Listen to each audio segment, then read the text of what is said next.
था कि शिलाजीत की रोटियां खाकर नहीं सोता। कुछ लोग तो ऐसे हैं कि जिनका नाम समझौता एक्सप्रेस भी कह सकते हैं। जैसे कि जस्ट लाइक राकेश टिकैत जी, जब ब्रजभूषण शरण के पास आपका आना जाना था तब आपको good touch bad touch feel नहीं हुआ? नमस्कार दोस्तों, मैं राकेश भारद्वाज। और दोस्तों, जो चेहरा मेरे साथ है, साध्वी देवा ठाकुर। ब्रास धाम पे आज हम पहुंचे हैं। एक बार फिर से, पहले भी आपने इनको काफी बार देखा और काफी हर एक चैनल पे आपने देखा हुआ वो चर्चित चेहरा, जो लगातार जो है कभी ना कभी किसी ना किसी विवाद में घिरे रहते हैं। तो साध्वी जी, एक बार फिर से आपका हमारे चैनल पे स्वागत है। प्रणाम प्रणाम।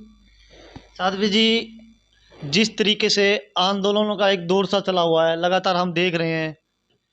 पहलवानों का आंदोलन, वो अभी तक पूरे से खत्म भी नहीं हुआ कि किसान फिर से जो है धरने पे लौट आए हैं एमएसपी की मांग को लेकर।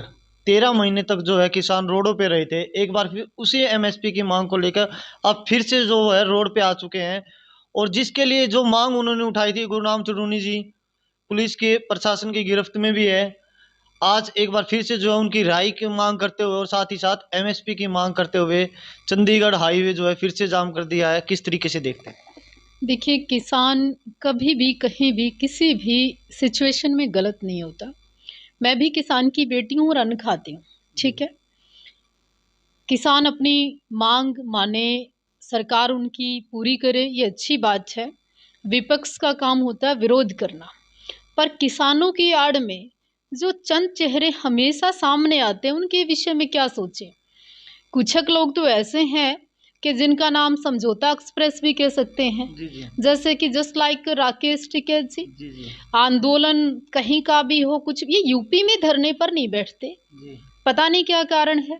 राकेश टिकैत को मैंने पिछले लॉन्ग टाइम से, जब 13 महीने किसान बैठे थे तो ये गाजीपुर बॉर्डर से उस पार नहीं गए। यूपी में इन्होंने कोई आंदोलन नहीं किया, कोई ऐसी पंचायतें नहीं करी, कोई ऐसा ड्रामाबाजी नहीं किया जिससे कि इनको डायरेक्ट कोई लॉस हो। ये हमेशा से, और बीजेपी के खास आदमी है राकेश टिकैत। मैं तो ये भी कहना चाहती हूँ, बीजेपी से भिन्न का है राकेश टिकैत। और आज आप देखिए, मैं बताना चाहती हूँ, जिस तरह से आज रोड जाम किया, जीटी रोड जाम किया, ये इसमें कुछ नहीं होना। बड़े शांतिपूर्वक ढंग से एक संदेश आएगा, राकेश टिकैत कहेंगे सरकार का न्योता आ गया, समझौता हो गया, और ये एक जिसको कहते हैं बड़ा स्वीट सा संदेश लेकर वहां से उठा देंगे लोगों को। तो जिस आंदोलन जो अभी ये चल रहा है एमएसपी को मांग के लिए, कहीं ना कहीं जो गुरनाम चुड़ूनी जी ने इसको स्टार्ट किया था, क्या लगता है फिर से जो है पूरा का पूरा आंदोलन जो है राकेश टिकैत जी के हाथों में आ गया? क्या इन्होंने ही कैप्चर कर लिया है?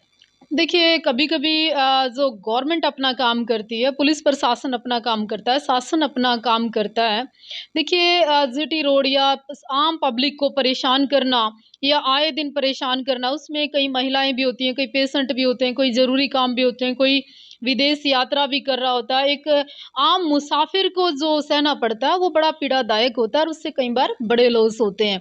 और इस तरह की सिचुएशन पैदा करना मैं नहीं मानती। ठीक है, अपनी मांगे मनवाना या आंदोलन करना, ठीक है, एक दायरा है उसका, उसमें रहकर करना चाहिए। रही गुरनाम चढ़ूनी जी की बात, एक संघर्षशील नेता हैं, ठीक है, किसानों की लड़ाई लड़ रहे हैं, लड़नी भी चाहिए। पर जब उन्होंने का चुनाव लड़ने का वक्त आया तो 3000 2000 वोट पर सिमट जाना, तो उन नेताओं को थोड़ा सा अपना ग्राउंड पे और अपना जमीनी स्तर पर काम करना चाहिए। तो किस तरीके से देखते हो आप? अभी आपने कहा कि राकेश टिकैत अपने यूपी में कभी कोई आंदोलन नहीं करते।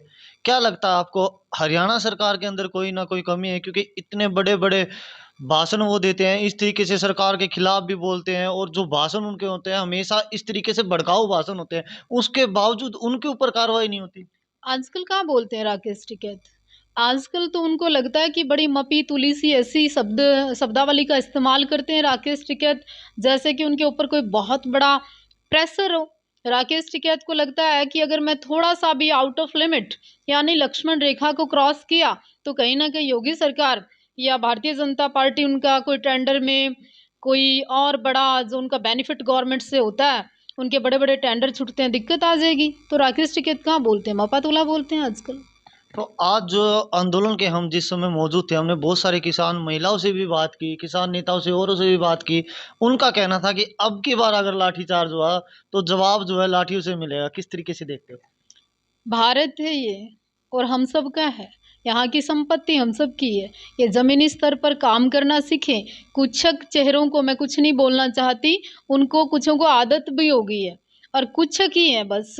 ऐसा क्या पूरे भारत के अंदर यही मपे तुले 200-300 लोग हैं जिनको सिर्फ और सिर्फ आंदोलन करना है।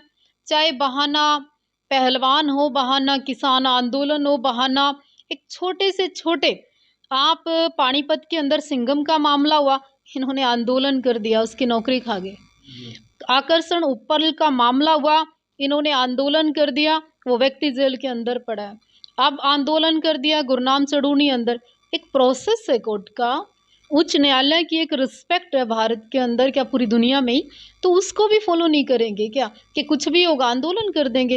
ये धमकी नहीं है, ये देश सिस्टम से चलता है, संविधान से चलता है, ना कि इनकी तानाशाही से और इस भीड़ से नहीं चलता है। साध्वी जी, एक और मैं आपसे सवाल पूछना चाहूँगा पहलवानों को लेकर। उस दौरान आपसे मिलना नहीं हुआ, बिजी शेड्यूल, चर्चा जो है करना काफ़ी ज़रूरी है।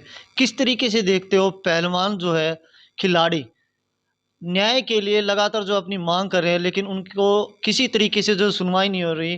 क्या गलत आरोप लगाए जा रहे हैं या किस तरीके से फिर? या फिर बृजभूषण जी का जो दबदबा है, एक उनको दबंग टाइप से कहेंगे, दबंग टाइप के नेता है, या फिर उस दबदबे के कारण उनको गिरफ्तार नहीं किया जा रहा?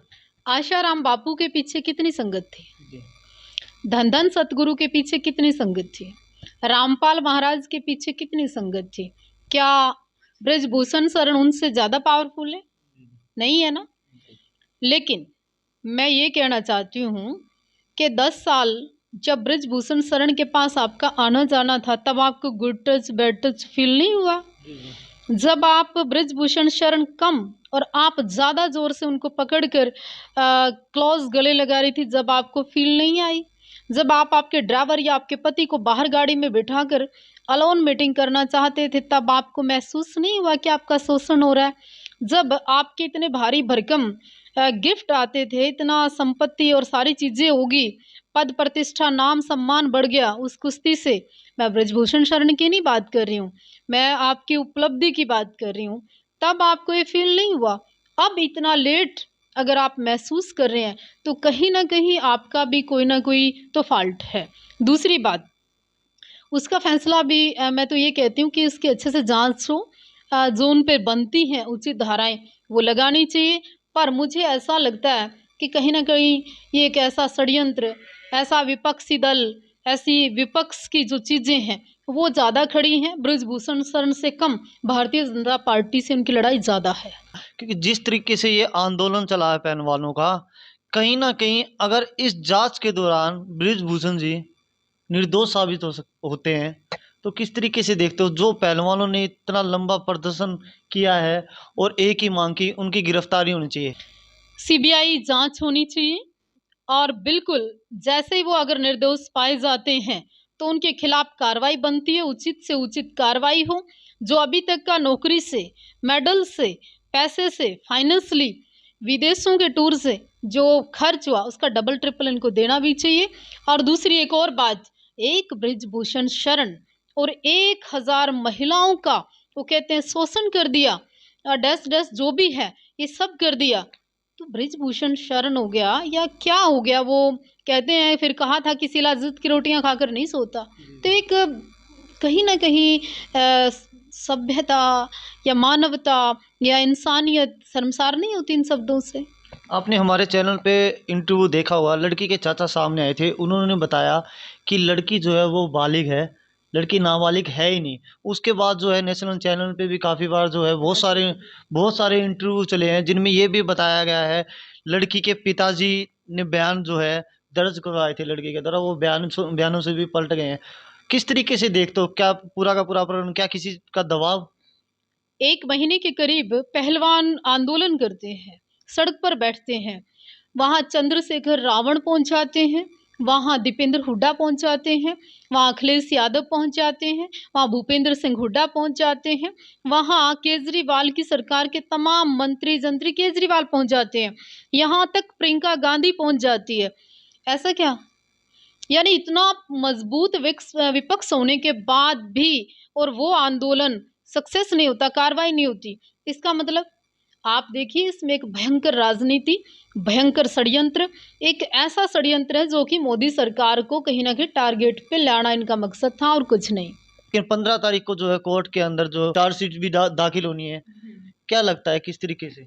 देखिए 15 तारीख का वेट करना चाहिए, हमें आपको सबको वेट करना चाहिए। और रही बृजभूषण शरण जी की बात, वो एक अच्छे परिवार और एक अच्छे संस्कार, एक अच्छे बाई ब्लड संबंध रखने वाले व्यक्ति हैं। मैं नहीं मानती कि जिस व्यक्ति के अंदर इतना शुद्ध और इतना अच्छा ब्लड हो, वो ऐसा घृणित कार्य कर सकते हैं। पोक्सो एक्ट की जब बात आती है तो एक हमेशा से हर कोई एक बात उठा रहा है कि पोक्सो एक्ट के तहत क्या 2 तरह के कानून हैं। अगर गरीब के ऊपर ये इल्ज़ाम होता तो अभी तक तो वो जेल के अंदर होता, लेकिन उनकी गिरफ्तारी क्यों नहीं है? जिन लोगों की इतनी छोटी और ओछी मानसिकता है, वो कहीं न कहीं कोर्ट के ऊपर संदेह करते हैं, कहीं न कहीं उच्च न्यायालय के ऊपर उनका विश्वास नहीं, और कुछ लोगों का विश्वास तो पुलिस पे, न्यायालय पे, इवन समाज पर, पंचायतों पर भी नहीं। तो उन लोगों का कोई ठिकाना नहीं है। कभी राकेश टिकैत की झोली में जो लोग मेडल डाल देते हैं, हु इज़ राकेश टिकैत? कौन है राकेश टिकैत कि उनको आप मेडल जाके दे देते हो? आपके ऊपर तो एक देशद्रोह बनता है कि वो मेडल आपने उनके लिए नहीं जीते थे। पूरे भारत की बेटियां हैं आप, पूरा देश आपकी ओर देख रहा था। गंगा में मेडल जो बहाने की बात की जा रही थी, उस डिसीजन को किस तरीके से देखते हो? क्या ये सही होने जा रहा था? अगर गंगा में बहा दिया जाता तो किस तरीके से देखते हो? एक तरह की एक हत्या है और एक तरह का ऐसा अपराध है, एक तरह से भारत के लिए शर्म की बात होती।